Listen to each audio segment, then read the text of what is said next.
Referencers, una conversación de María de León y Fundación Mapfre con personas que dejan huella en redes sociales.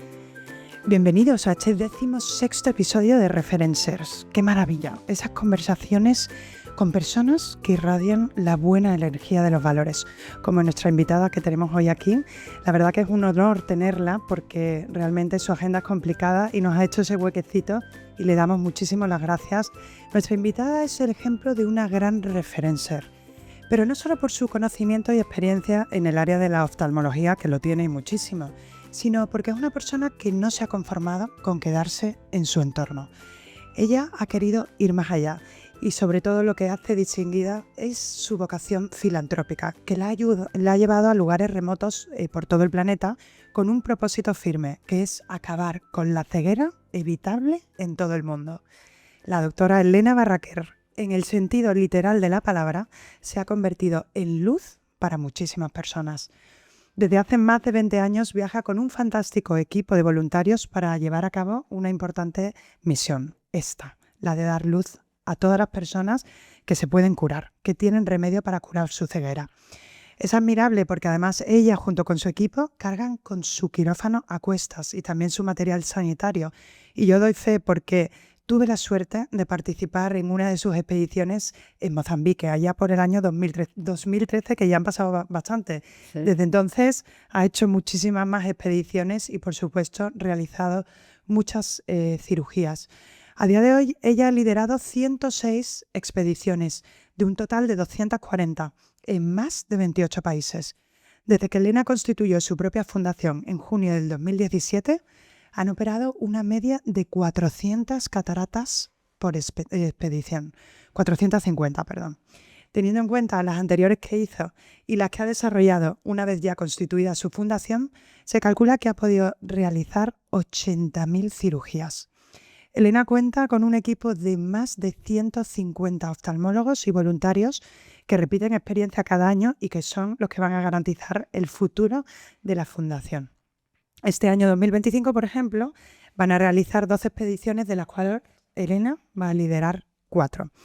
Bueno, pues como decía, he tenido mucha suerte de conocer a Elena desde hace muchísimo tiempo. Es un honor tenerla hoy aquí con nosotros porque nos va a contar muchas cosas. Una líder con propósito. Elena, bienvenida. Gracias por estar aquí. Muchísimas gracias, María. Para mí es un placer, un honor, porque me encanta estar contigo y me encanta hablar de la Fundación. O sea que las dos cosas juntas, imagínate, estoy feliz. Pues muchas gracias, Elena. A mí me gustaría empezar preguntándote, porque decía que lo que distingue a ti, a tu persona, no solo tu trabajo como oftalmóloga, sino esa vocación solidaria.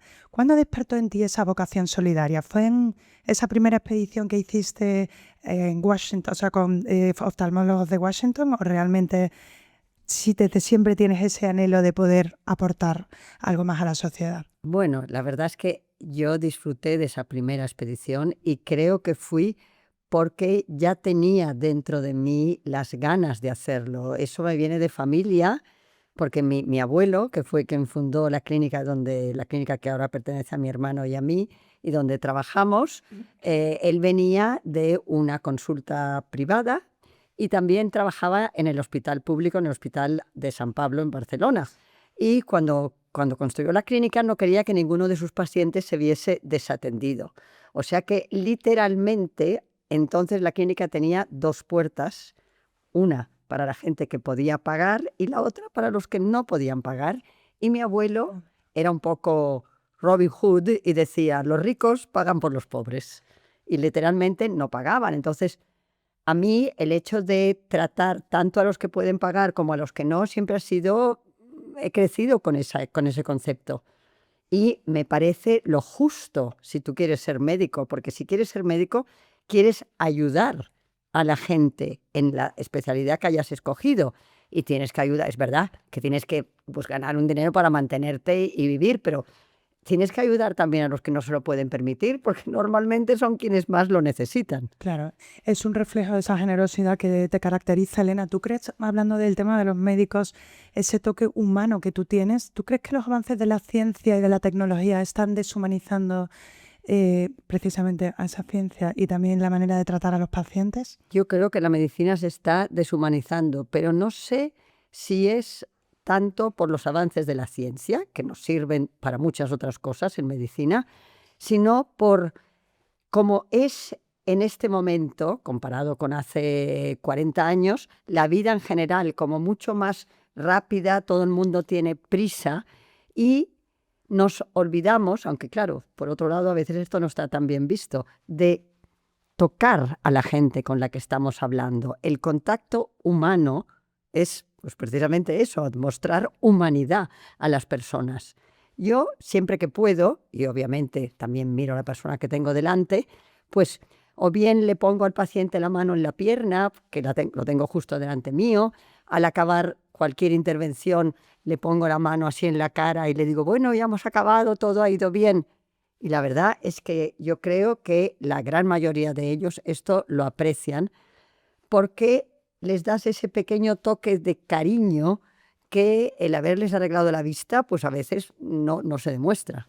¿Y por qué crees que no les sale a todo el mundo esa tendencia? Qué pena, porque es algo tan, parece que es fácil, ¿no? En el fondo, decir, oye, sacar ese lado humano nuestro para que el otro se sienta bien. A ver, para mí es muy fácil, primero pues porque lo aprendí, mi padre también era el que tocaba a todos los pacientes, que ahora incluso a algunos ¿sabes? Sería cuestión de una demanda, según cómo, ¿sabes? Porque las cosas se han ido del otro lado.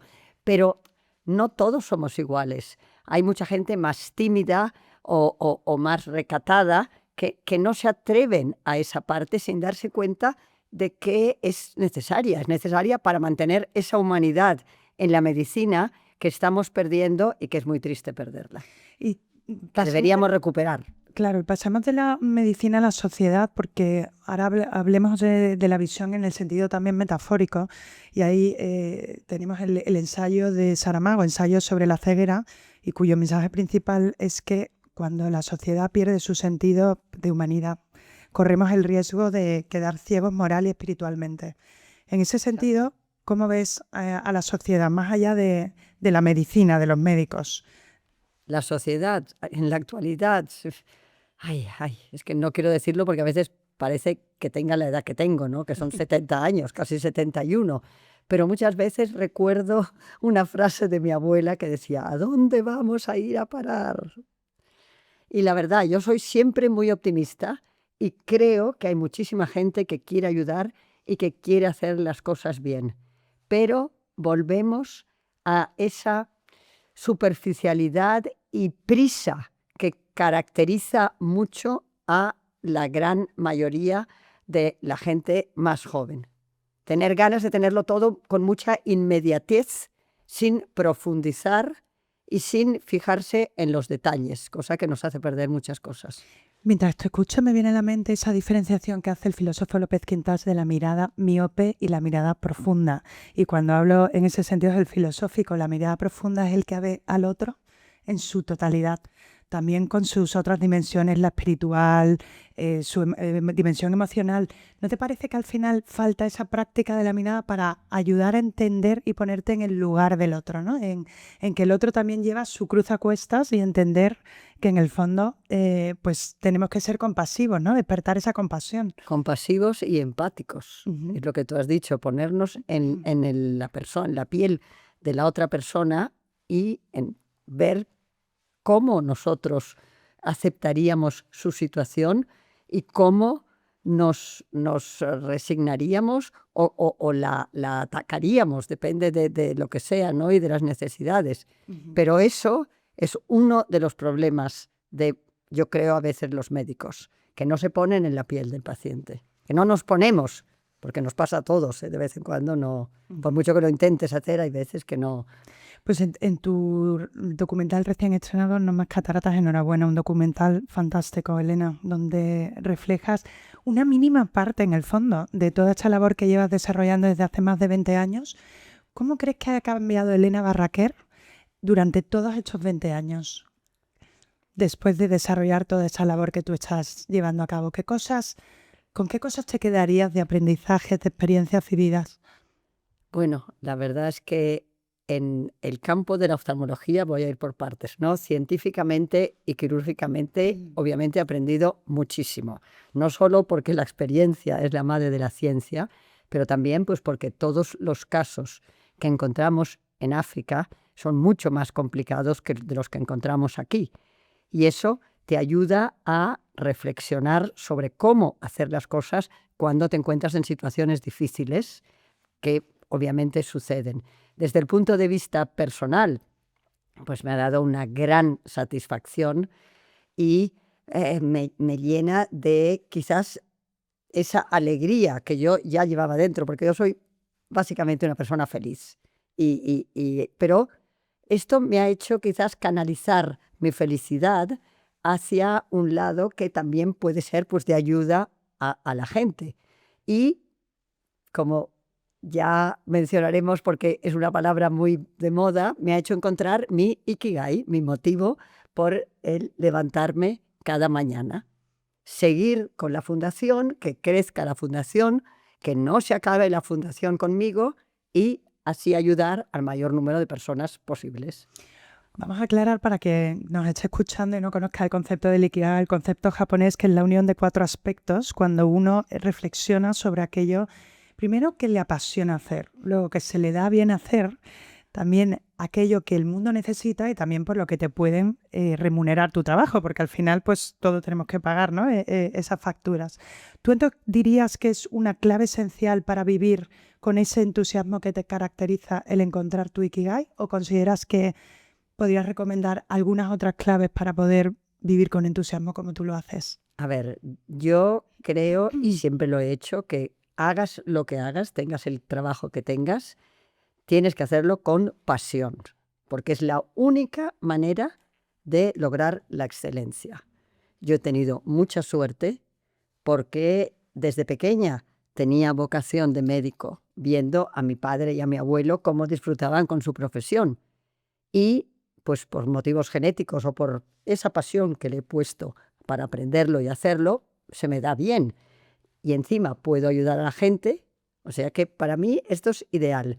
Yo tengo, con respecto a eso de qué le diría a la gente, yo tengo en mi despacho una tarjetita plastificada que ya tenía mi padre con una frase del productor americano Samuel Goldwyn, aquel que hacía las superproducciones del oeste y estas cosas, que dice: nadie a quien le entusiasme su trabajo debe temer nada de la vida. Y en el fondo es así. Y para mí, es uno de los grandes problemas actuales. La gente no hace su trabajo con entusiasmo. Lo hacen simplemente para ganar el suficiente dinero para vivir, incluso a veces con desgana.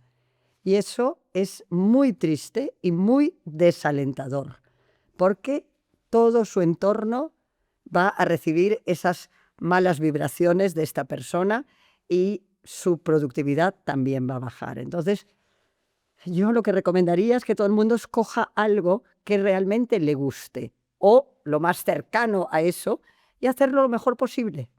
¿Y no te parece también que los avances tecnológicos como la inteligencia artificial están acabando con esa cultura del esfuerzo, que al final es importante para vivir motivado, ¿no? Y quizá hay mucha gente joven que ha perdido esa motivación por estar en un estado en lo que es todo cómodo, ¿no? O sea, que se lo dan todo hecho y al final tienen que buscarse las castañas del fuego, que no haya herramientas que están muy bien para facilitarte la existencia, pero que a la vez corren el peligro de que al dártelo todo hecho ya no tengas motivación por nada, ¿no? ¿Qué opinas? Sí, eso es verdad, pero también hay que reconocer que todos hemos tenido en nuestra juventud cosas nuevas que nuestros padres no tenían, desde pues, los ordenadores y todo esto.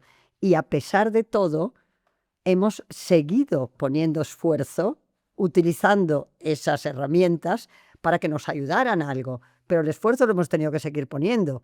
Y ahora también tendrían que seguir poniéndole, porque aunque tú puedas escribir un trabajo con la inteligencia artificial, tendrías que corregirlo y adecuarlo a lo que tú quieres decir, que a lo mejor no es exactamente lo que te ha puesto la inteligencia artificial.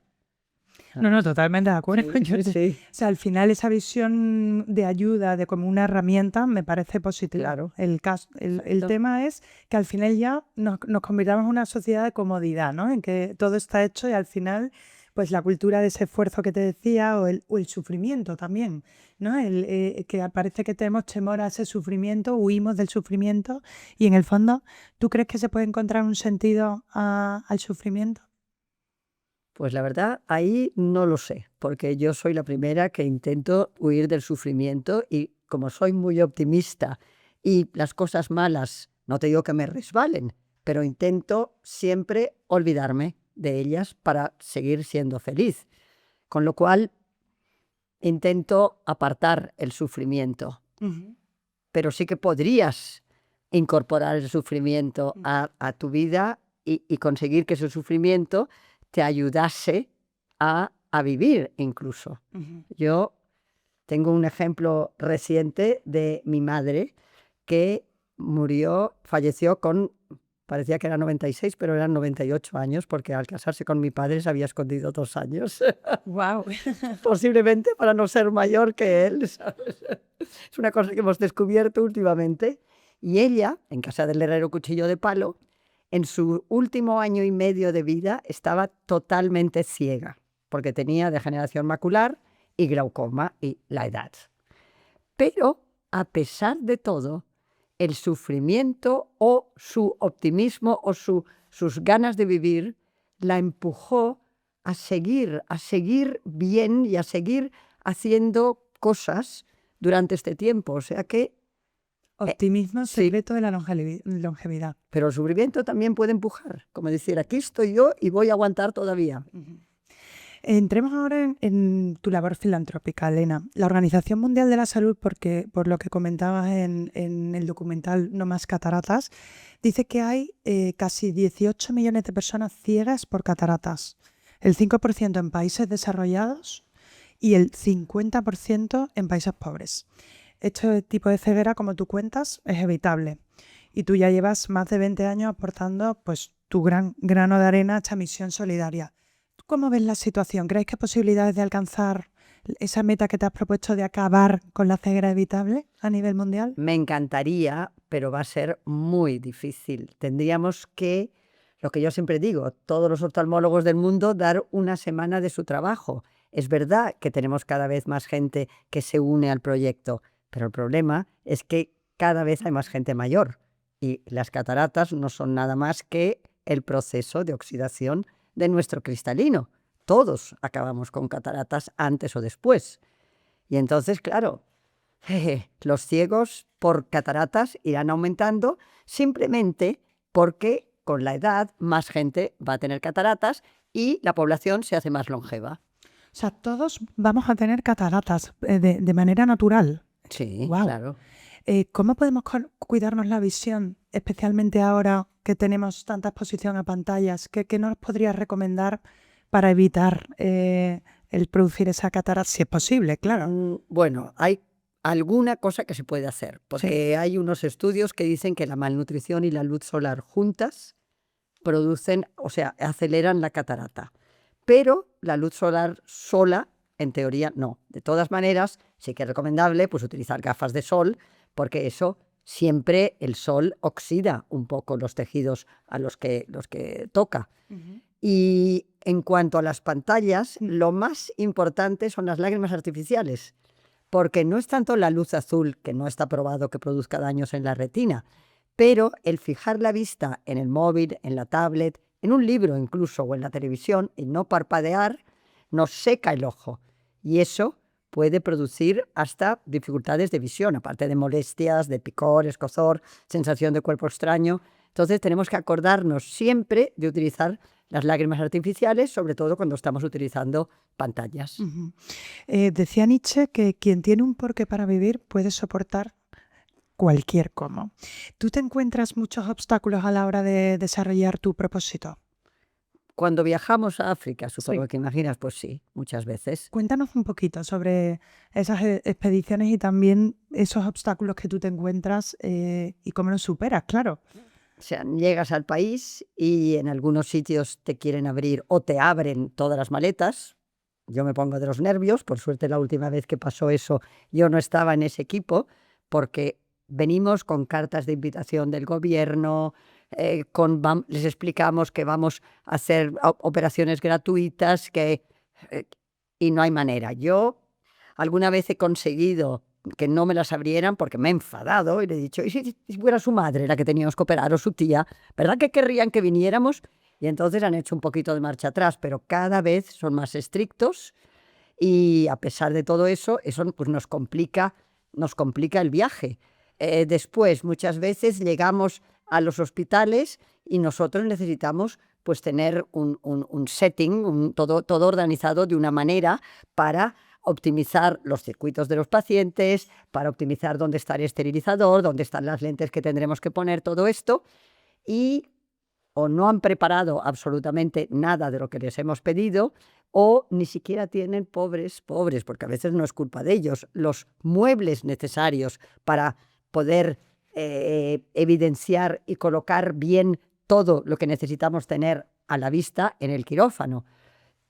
Luego a veces hay problemas, pues, no sé, los pacientes en pocos países, poquísimos, pero algunos que son bastante exigentes con que sabes, que no nos retrasemos, sin darse cuenta de que las colas son tan largas que no podemos ir más rápido de lo que ya vamos.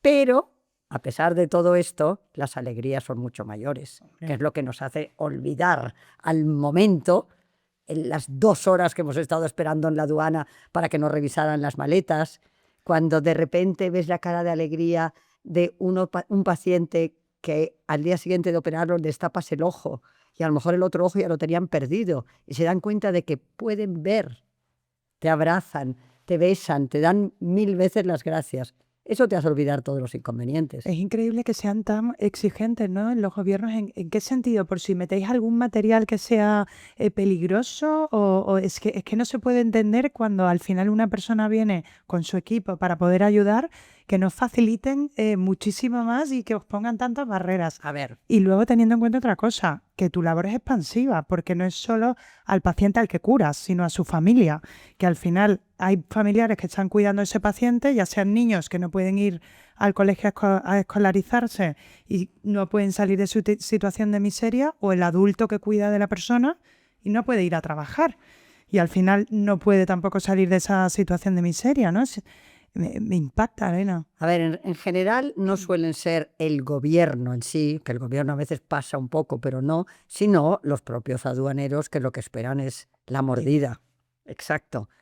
Entonces, pues es eso. Y en cuanto a lo de las personas que vuelven a recuperar su trabajo y su escolarización, hay estudios que dicen que las operaciones de catarata, por cada euro o dólar invertido, hay, ahora no recuerdo el número exacto, pero 20 o 40 o no me acuerdo cuántos de retorno. Esto quiere decir que las operaciones de catarata son las más beneficiosas económicamente para los países donde trabajamos, porque o bien el paciente que operamos, si está en edad de trabajar, vuelve a su trabajo y alimentar a la familia. Si es un anciano, no necesita de ese lazarillo, que suele ser una niña o un niño, pero más frecuentemente una niña en edad escolar, y puede recuperar su educación, o un niño que, además, no solo a veces por cataratas, sino por no tener gafas, no va al colegio porque piensan que el pobre es tontito, porque no contesta ninguna pregunta, porque no ve la pizarra. Claro. Y luego también es un plus, Elena, que tú cuentas con un equipo de 150 oftalmólogos, teniendo en cuenta que en África, si no me he enterado mal, hay un oftalmólogo por cada 1.000.000 de habitantes. En algunos países, en los más pobres, es así, como por ejemplo en Mozambique, donde tú estuviste. Sí. En el norte de África, o sea, en el África subsahariana, Sí. y cuanto más abajo vas, bueno, no, excepto Sudáfrica, más encuentras eso, sí. La proporción es aproximadamente eso. Y tú ahora mismo cuentas con un equipo de 150 oftalmólogos de todo el mundo, porque lo que has conseguido hacer es que la expansión, digamos, la misión de tu fundación se pueda desarrollar en diferentes países por el apoyo de otras instituciones, ¿no? Y clínicas que colaboran contigo.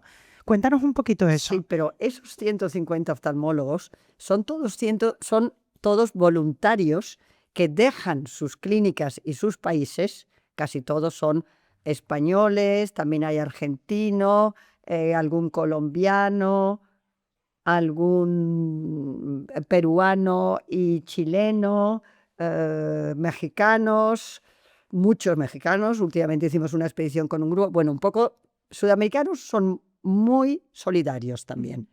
Y con los españoles también tenemos un belga, exacto, y no sé si me olvido de alguien, pero todos estos oftalmólogos dejan su trabajo, su consulta, y vienen como voluntarios a ayudar pues, en esas expediciones de una semana.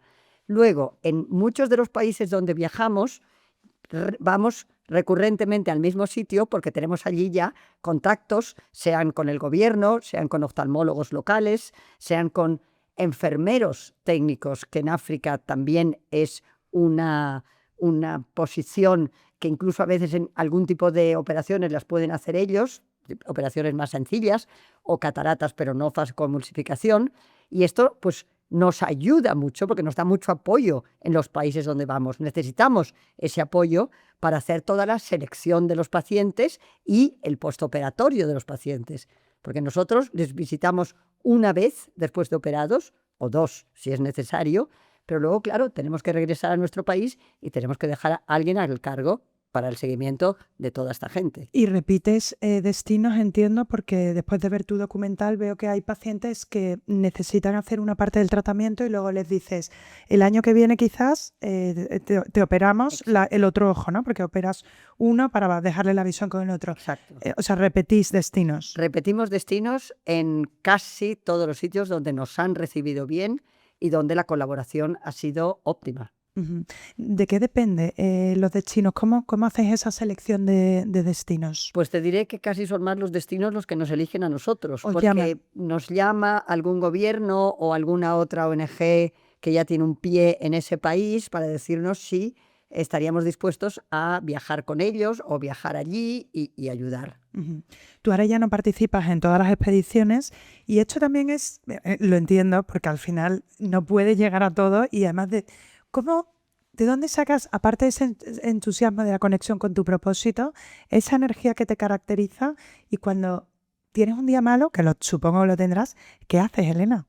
Bueno, cuando tenga un día malo, que los he tenido, porque Hombre, he operado 2 veces con COVID, dos años, o sea, un año y otro con un COVID leve, pero con COVID, otra vez con el virus ese intestinal, el norovirus, en enero del año pasado, pues como todos, te aguantas, intentas, lo que digo, pues trabajas un día en low power mode y luego sigues adelante. ¿Qué vas a hacer? Pues me parece alucinante, ¿eh? Con esa energía al final poder llegar a todo, Elena. Bueno, la energía yo creo que también la he heredado de mi madre, que con 98 ya no, pobre, pero con 90 años se sentaba en el suelo a trabajar en cosas y se levantaba ya solita. O sea que también. Pues otra de las cosas que creo que te representa es que eres el ejemplo de una gran líder.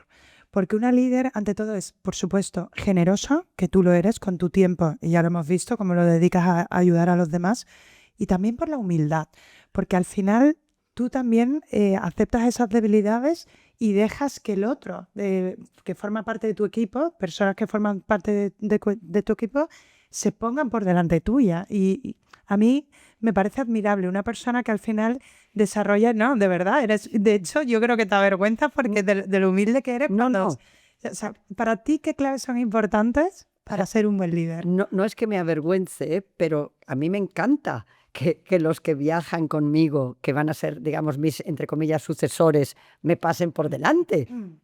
¿Por qué? Porque no entonces estoy así. Contenta, sí, pero así yo estoy contenta de pensar, bueno, esto tiene buen seguimiento. Tú decías que yo voy a hacer 4 expediciones, tenía que hacer una más, pero no teníamos suficiente equipo de anestesia para llevar a 3 cirujanos.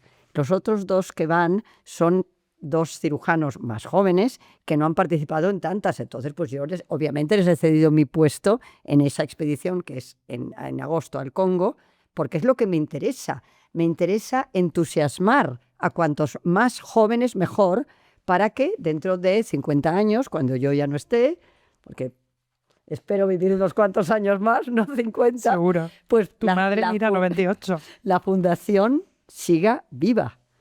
¿Y qué creo sobre el liderazgo?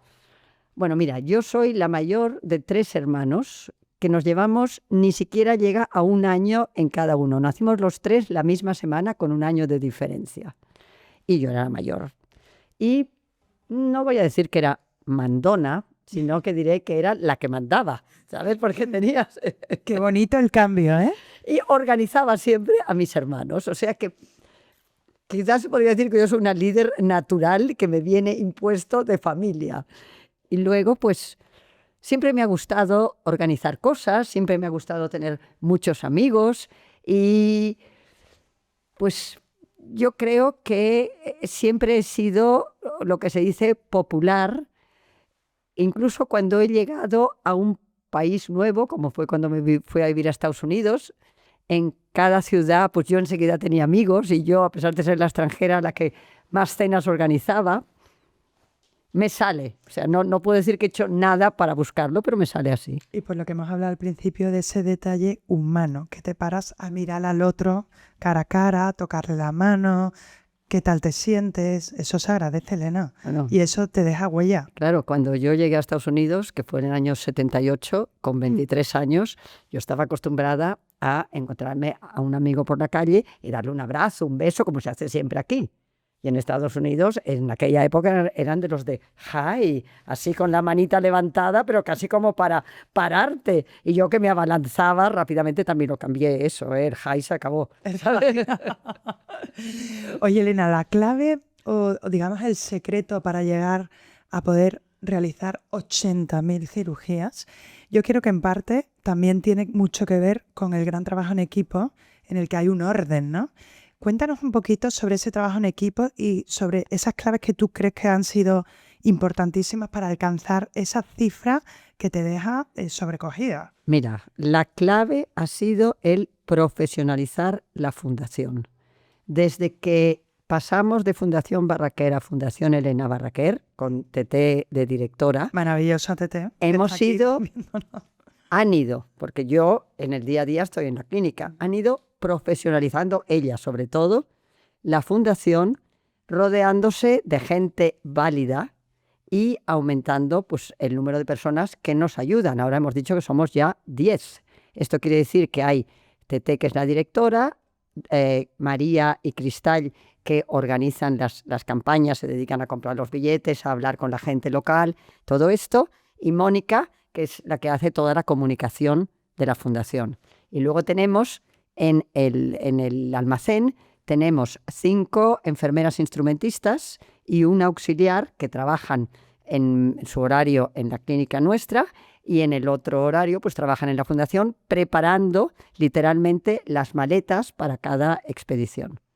Y eso es lo que ha hecho que consiguiéramos hacer estos números.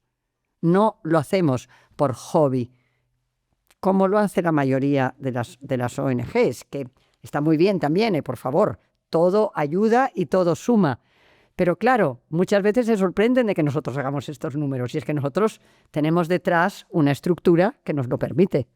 Qué importante es eso a la hora de crear una ONG, porque es verdad que hay una tendencia a crear muchas ONG, pero luego rascas y dices, ¿dónde está ese fundamento y esa estructura para poder funcionar? ¿No? Sí. Con las ONGs también es muy importante el conseguir financiación. Y para conseguir financiación me consta que es también esencial la creatividad, porque hay que ir inventando todo el día nuevas cosas y me consta también que Tete ahí te apoya mucho. Habéis abierto incluso una tienda solidaria. Cuéntanos un poquito de la tienda para que las personas que nos escuchan también la conozcan y sobre todo porque yo creo que eso ayuda a lo que yo llamo vestir con sentido. Es decir, comprar ropa, accesorios o lo que vendas en la tienda que ahora nos vas a contar, con ese sentido y ese propósito de poder contribuir a desarrollar tu misión. Nosotros en el local de la fundación, aparte de delante, que da a la calle porque es un bajo, tenemos una tienda solidaria. La tienda solidaria, pues por ejemplo, Mango nos dona mucha ropa del outlet, ropa que otras tiendas de Barcelona y de Madrid también alguna nos mandan cosas. Luego pues tenemos toda la gente que deshace una casa, pues que nos dona todas las vajillas, cristalerías, todo lo que no quieren. Otras compañías, pues como por ejemplo Unilever, Gallina Blanca, que también nos regalan de vez en cuando excedentes que tienen de todos sus productos, y vendemos de todo a precios muy módicos y muy convenientes. Tanto que una vez, hace años, un cliente nos dijo: oiga, ustedes hacen un trabajo maravilloso con esta tienda, porque nosotros podemos comprar, era una persona sudamericana que trabajaba en Barcelona, nosotros podemos acceder a comprar cosas para enviar a nuestro país y a la vez estamos ayudando a otras personas. Y esto es fantástico. La economía circular. La economía circular. ¿Sabes? También tenemos un rincón de ropa vintage, ropa de marca de gente que ya no se la pone y que eso también se vende. O sea que tenemos de todo. Animo a todos los oyentes a que nos manden cosas para la tienda, que estos son siempre bien recibidas. Por supuesto, y también comprar, ¿eh? Por supuesto. También. Pero desde Madrid es más difícil, tienen que venir a Barcelona. Oye, pero ¿hacéis venta online?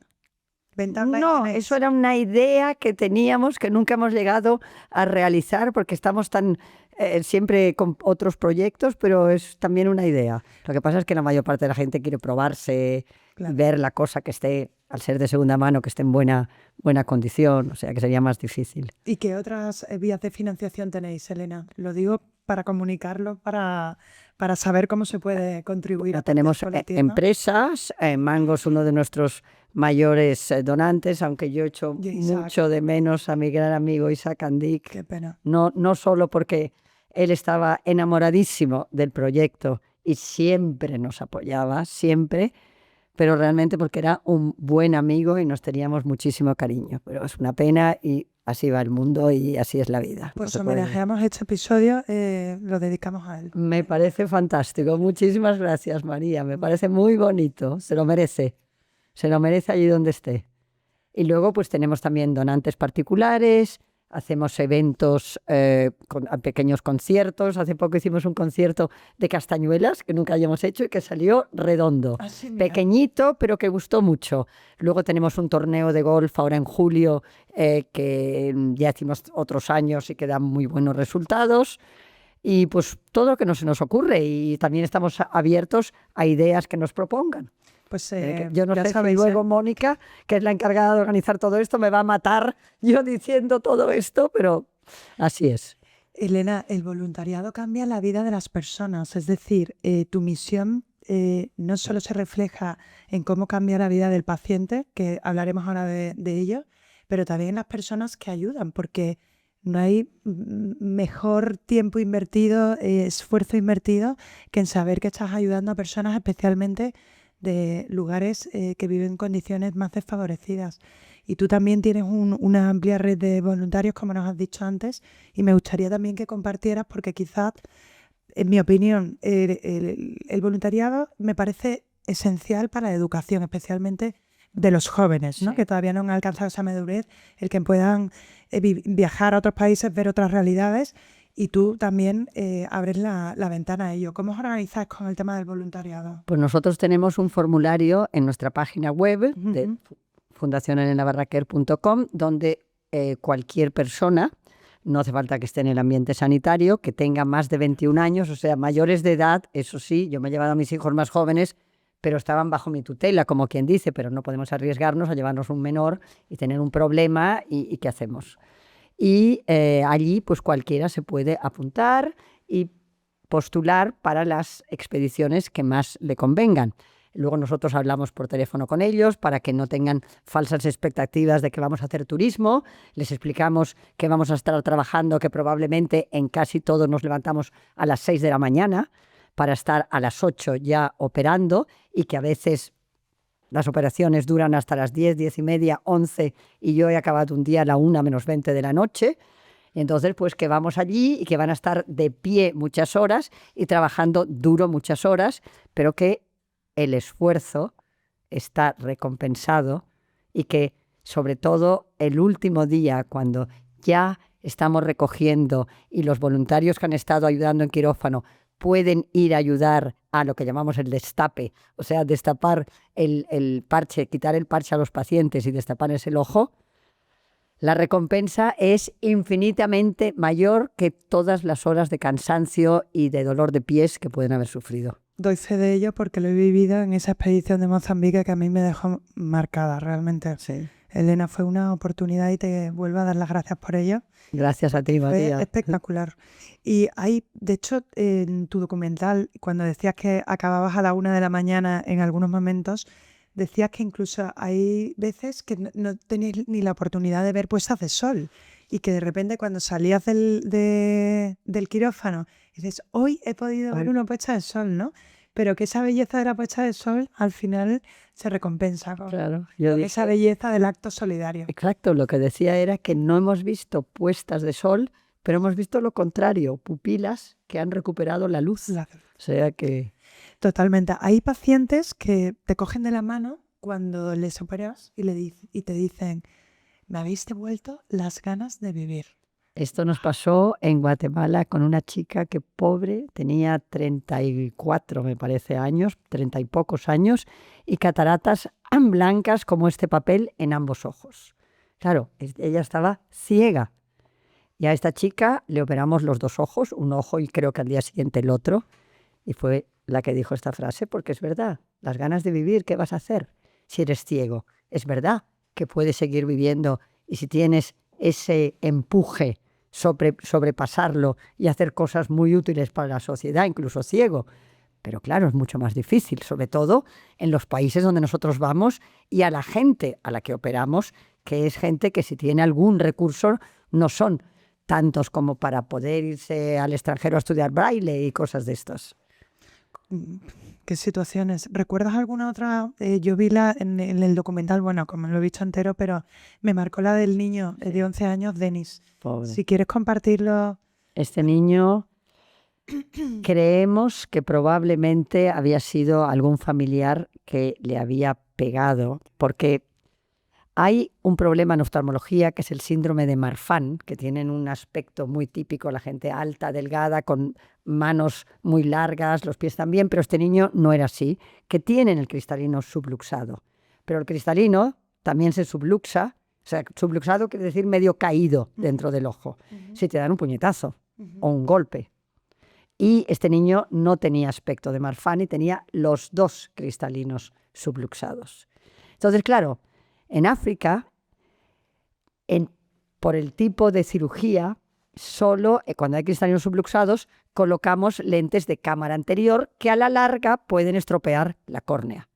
Entonces, en este niño, yo es lo que hice, porque pensé, mira, si recupera la visión durante 5 años, sean 5 años válidos, y luego la córnea se estropea, y no me atreví a hacerle el segundo ojo, y todavía no ha vuelto el niño al hospital para que las oftalmólogas de Mozambique los cogieran para hacer el segundo ojo. Pero el niño, que el primer día llegó de la mano de su tía, por eso pensamos que había sido alguien de la familia más cercana que la había zurrado, estaba, como hacen toda la gente que no ve, mirando todo el rato hacia el suelo, todo el rato así mirando boca abajo. En cambio, cuando ya le habían destapado el ojo después de la primera operación y yo fui a ver cómo estaba, ya venía andando normal así y con una sonrisa en la cara. Entonces, a este niño le has devuelto las ganas de vivir, las ganas de jugar. Espero que no demasiado al fútbol y le dieran un pelotazo, pero bueno, todo. Hay que vivir, hay que vivir, ¿me entiendes?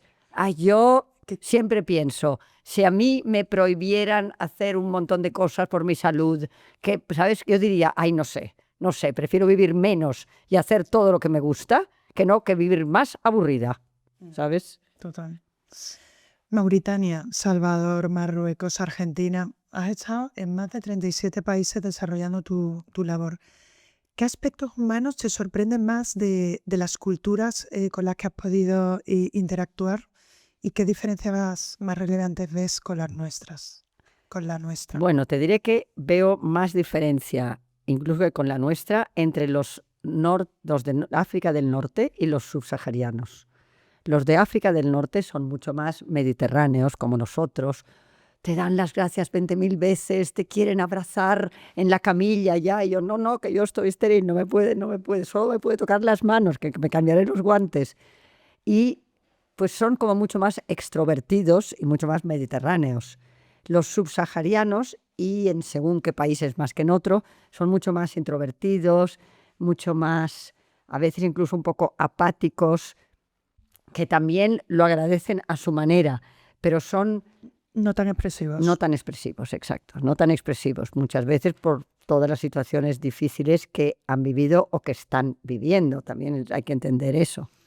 ¿Y tú crees que hay una mirada de recelo de las personas que viven en países subdesarrollados bueno, entiendo que contigo no, porque tú vienes a dar luz a las personas y a ayudarlas, pero en ese sentido, ¿ves algún tipo de, pues, de conflicto para poder integrar? No, yo creo que no, porque es que, a ver, yo pienso, llegan aquí a España unos extranjeros que hablan un idioma que yo no hablo.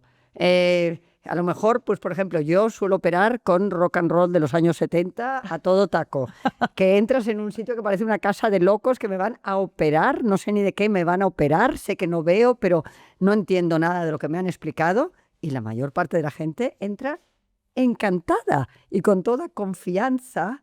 Algunos tienen miedo y hay que cogerles la mano y tranquilizarlos, pero son los menos, ¿eh?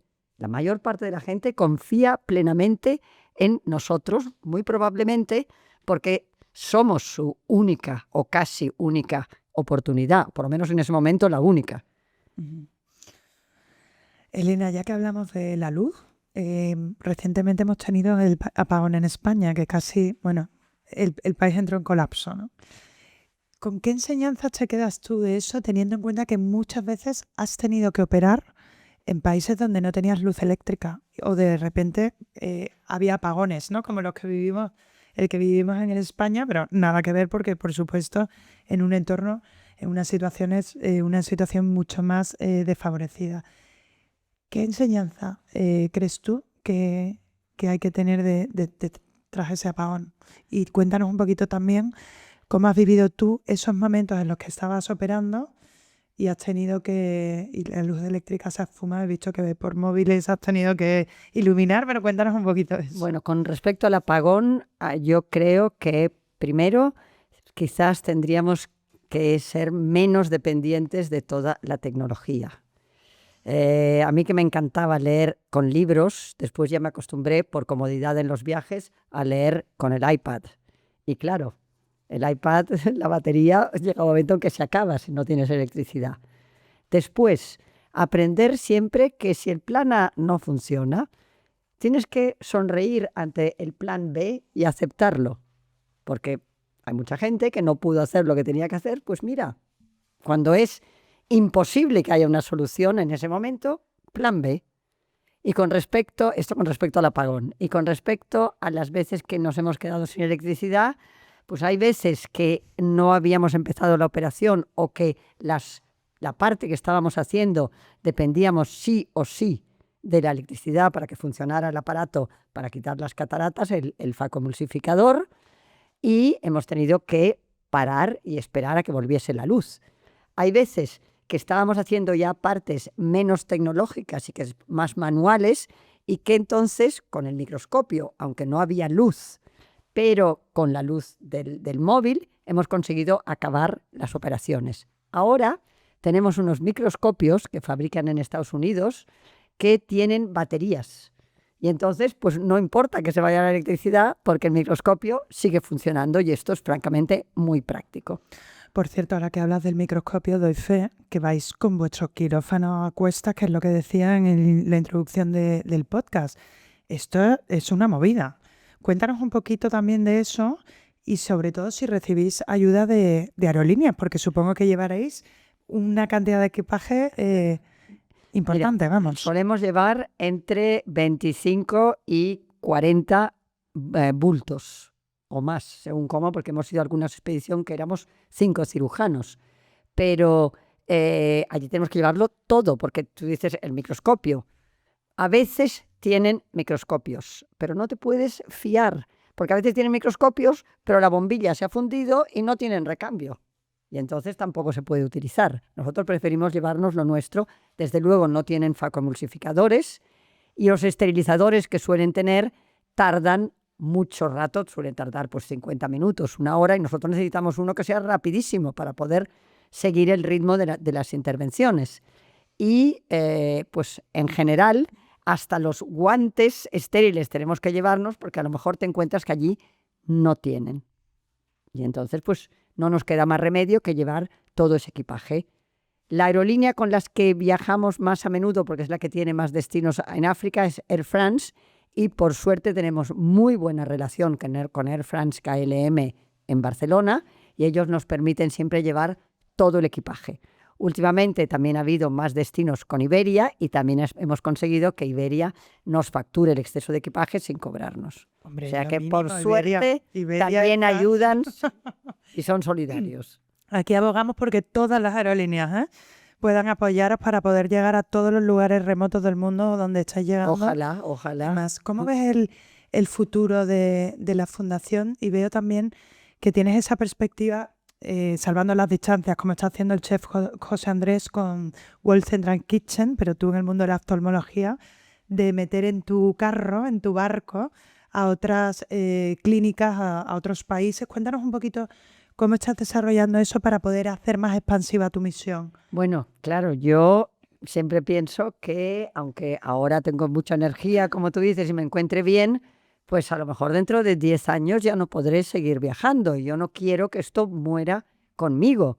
Y entonces, pues, tengo por suerte a todo el equipo de la fundación que me apoya, y ellos, pues ellas, porque son todas chicas, van siempre contactando con los médicos que quieren ir de expedición. Nosotros no aceptamos a todo el mundo como cirujano. Tienen que venir primero una vez, excepto si tienen unas recomendaciones de alguien que conocemos muy bien, hacer la consulta para darse cuenta de los casos que van a tener que tratar allí, que no son los mismos que habrán tratado en sus países, de las incomodidades que van a encontrar, porque no hay camillas que suban y bajan, asientos que suben y bajan, a veces sí, pero a veces no.